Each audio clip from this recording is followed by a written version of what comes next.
On a besoin de contraste pour apprécier les couleurs. On a besoin d'ombre pour mettre en avant les couleurs du tableau. Soyez déraisonnable. Communiquez quand personne ne veut le faire. Démarchez les clients les plus difficiles. Ayez l'audace de choisir vos valeurs pour faire de vous un grand leader pour un monde meilleur.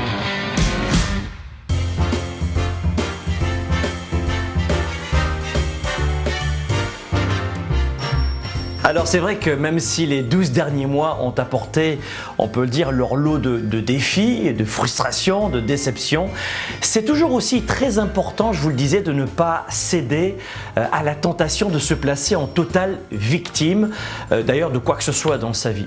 Et donc, c'est la même chose pour cette année, on ne veut pas être victime de l'année passée, des 12 derniers mois, sinon c'est l'enfer et on ne retient rien.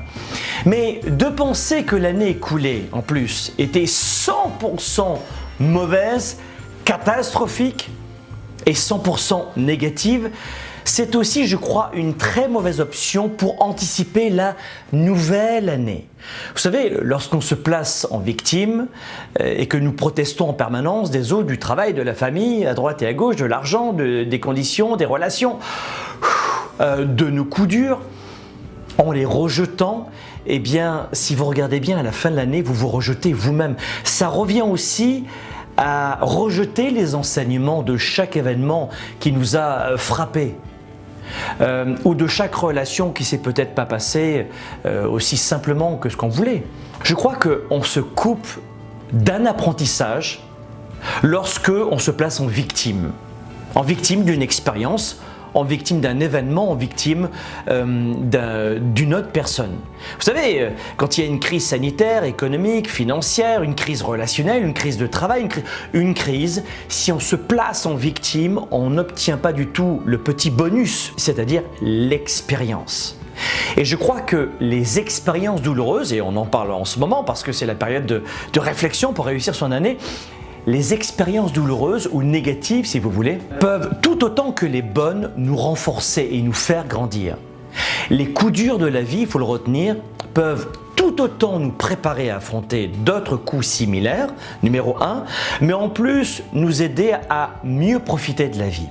Ce que je veux dire, c'est quand il y a des nuages et quand il pleut, ça nous permet de mieux appréhender et de se dire « Waouh, j'aime le beau temps ». On peut retrouver ce contraste dans les saisons, le contraste dans le travail, ce contraste dans l'économie, dans nos finances, dans nos relations. On a besoin de contraste pour apprécier les couleurs. On a besoin d'ombre pour mettre en avant les couleurs du tableau.